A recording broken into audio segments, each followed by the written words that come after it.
પ્રણામ મિત્રો, અગાઉના વિડીયો તાસમાં આપણે વાતાવરણ વિશે અભ્યાસ કર્યો.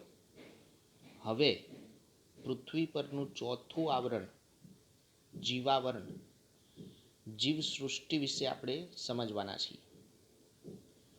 જીવાવરણ એટલે બાયોસ્ફિયર. વ્યાખ્યા જોઈએ સૌ પ્રથમ એની. તો પૃથ્વીના મૃદાવરણ, જલાવરણ અને વાતાવરણના જે ભાગમાં જીવસૃષ્ટિ વ્યાપી છે તેને જીવાવરણ કહેવામાં આવે છે. પૃથ્વીના મૃદાવરણ, જલાવરણ અને વાતાવરણના જે ભાગોમાં જીવસૃષ્ટિ વ્યાપી છે તેને જીવાવરણ કહેવાય છે. મિત્રો, આપણી આસપાસ જીવસૃષ્ટિ છે. આપણે જોયું છે પશુ, પક્ષીઓ, માનવી, આ બધા સૂક્ષ્મમાં સૂક્ષ્મ જીવજંતુ. હવે પૃથ્વી પર જીવાવરણ એ મહત્વનું આવરણ છે. અને પૃથ્વી ઉપર જ કેમ જીવસૃષ્ટિ વ્યાપી છે, જેનો જવાબ આપણે પાઠની પ્રસ્તાવનામાં જોયો હતો. શું જવાબ હતો? તાપમાન, હવા અને પાણી જે પૃથ્વી સિવાયના સૌર પરિવારના અન્ય કોઈ સભ્યો પાસે નથી. એટલે જીવસૃષ્ટિ ફક્ત કોને મળી છે? તો પૃથ્વીને. લખ્યું છે જુઓ, સૌર પરિવારમાં પૃથ્વી એક જ એવો ગ્રહ છે તેને જીવાવરણ મળેલું છે. હવે પૃથ્વી પરની જીવસૃષ્ટિમાં કોનો સમાવેશ થાય? તો વનસ્પતિ, પ્રાણીઓ, જીવજંતુઓ અને માનવીનો, આપણે પોતે. આ બધું જ પાછું એકબીજા સાથે સંકળાયેલું છે. આ બધા જ સજીવો પરસ્પરાવલંબી છે. જો આ જીવસૃષ્ટિ ન હોય તો આપણી કોઈ પણ જરૂરિયાતો આપણે સંતોષી ન શકીએ. વનસ્પતિ ન હોય તો આપણી ખોરાકની જરૂરિયાત સંતોષી શકાય. પ્રાણીઓ ન હોય તો આપણી ખોરાકની જરૂરિયાત સંતોષવી શક્ય નથી. તો આપણે સૌ ખોરાક અને બીજી ઘણી બધી ચીજ વસ્તુ જે જીવાવરણમાંથી જ પ્રાપ્ત કરીએ છીએ.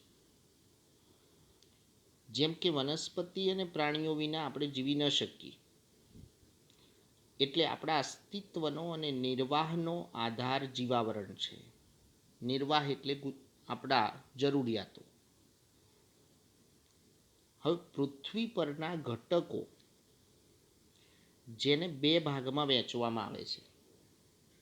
આપણે જે આખો પ્રકરણ શીખ્યા એને મૂળભૂત રીતે બે ભાગમાં વિભાજિત કરી શકાય: અજૈવિક અને જૈવિક. અજૈવિક અને જૈવિક. હવે તમારા સંદર્ભમાં, તમારા લેવલ પ્રમાણે કહીએ તો અજૈવિક એટલે કે જેમાં જીવ નથી તે, અને જૈવિક એટલે જેમાં જીવ છે તે. તો મિત્રો, અજૈવિક વિભાગમાં મૃદાવરણ આવે, જલાવરણ આવે અને વાતાવરણ આવે. જ્યારે જૈવિક વિભાગમાં વનસ્પતિ, પ્રાણીઓ અને સૂક્ષ્મ જીવાણુઓનો અભ્યાસ અને એનો સમાવેશ કરવામાં આવે છે. માણસ પોતાના કાર્યોથી પૃથ્વીને ખરાબ કરે તો આ આવરણોને કંઈ નુકસાન થાય ખરું? હા. વિદ્યાર્થીઓ, આજે આપણે જે કેટલીક વિપરીત પરિસ્થિતિઓ, પૃથ્વી પરની કેટલીક વિષમતાઓનો અનુભવ કરી રહ્યા છીએ, એ જુદી જુદી આપણી પ્રવૃત્તિઓના કારણે.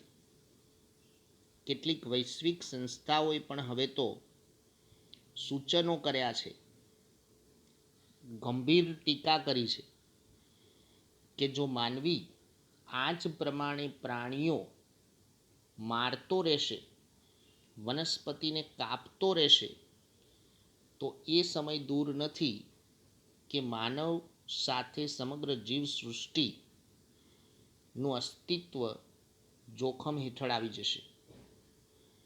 તો મિત્રો, આવું કેમ બને છે? આપણે કઈ કઈ પ્રવૃત્તિઓથી આવરણોને નુકસાન પહોંચાડીએ છીએ, એ એક આપણા માટે અલગ નવો પ્રશ્ન છે.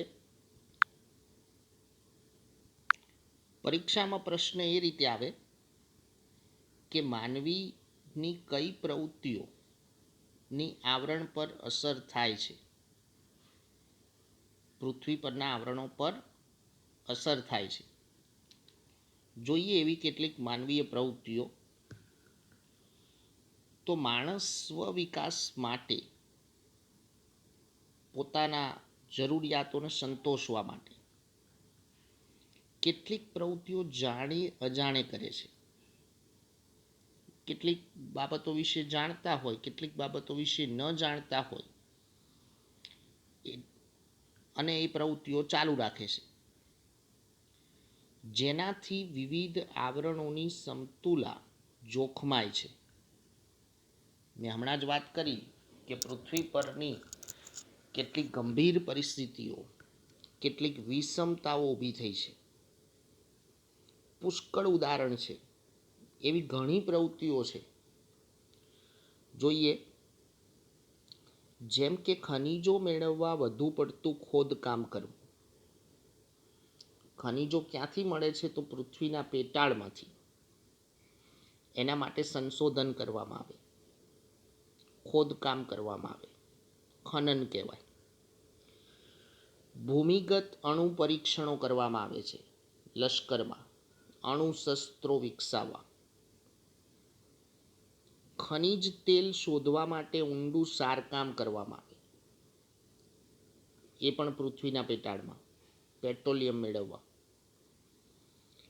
વધુ પડતા પાતાળ કૂવાઓ તૈયાર કરવામાં આવે. પાતાળ કૂવાઓ શા માટે? તો ભૂમિગત જળ મેળવવા પૃથ્વીના પેટાળમાંથી. તો મિત્રો, આ જે પ્રવૃત્તિઓ છે જેની સીધી અસર મૃદાવરણ ઉપર થાય અને મૃદાવરણ જોખમાય. ત્યાર પછી જુઓ બીજા મુદ્દાઓ. શહેર કે ગામડાઓની અશુદ્ધિઓ, કચરો પ્રવાહી સ્વરૂપ, ઘન સ્વરૂપમાં, તેમજ ઔદ્યોગિક કચરો જળાશયોને ગંદા બનાવે છે. કેમ કે ઔદ્યોગિક કચરો કે ગામડાઓની અશુદ્ધિઓ, શહેરોની અશુદ્ધિઓ આસપાસના જુદા જુદા જળ સ્ત્રોતમાં ઠલવાય છે. બીજું કે ગરમી વધવાથી ધૂળ પ્રદેશો પરનો બરફ પીગળવા લાગ્યો છે. ગરમી વધવાનું કારણ શું હોય? હમણાં આપણે વાત કરી અગાઉના વિડીયો તાસમાં વાતાવરણ, કે પૃથ્વી પરના મુખ્ય બે વાયુઓ કયા? તો ઓક્સિજન અને નાઇટ્રોજન. હવે આપણે વનસ્પતિનું છેદન કરીએ છીએ તો પૃથ્વી પર ઓક્સિજનનું પ્રમાણ ઘટતું જાય અને CO2નું પ્રમાણ શું થાય? વધતું જાય. જહાજોના નકામા તેલ વહેવાના કારણે જળ પ્રદૂષણની વાત છે આ બધી, જલાવરણ. તેમજ ઔદ્યોગિક વસાહતોના ગંદા રસાયણયુક્ત પાણી, એના નિકાલથી દરિયાઈ જીવોનો નાશ થાય છે. ઘણી વખતે જહાજોમાં નકામું તેલ સમુદ્રમાં વહેતું હોય, ઔદ્યોગિક વસાહતોનું ગંદુ પાણી સમુદ્રમાં ઠલવાતું હોય, રસાયણયુક્ત પાણી દરિયામાં નિકાલ થતું હોય, તો દરિયામાં જે જીવસૃષ્ટિ છે એ જીવી શકે નહીં, મૃત્યુ પામે. જે જલાવરણ માટે ખતરારૂપ છે. શેની વાત કરીએ આપણે? મૃદાવરણની, જલાવરણની. હવે જુઓ વાતાવરણની વાત. તો આપણી આસપાસ ઉદ્યોગો છે, કારખાના છે, વિદ્યુત ઉત્પન્ન કરવા માટેના પાવર સ્ટેશનો છે, અને પુષ્કળ પ્રમાણમાં વાહનો. એના દ્વારા દૂષિત હવા વાતાવરણમાં ભળે છે. બિનજરૂરી વાયુઓ વધતા જાય.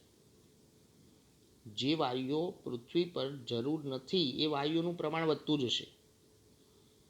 કાર્બન મોનોક્સાઇડ, સલ્ફર ડાયોક્સાઇડ, આ બધા વાયુ.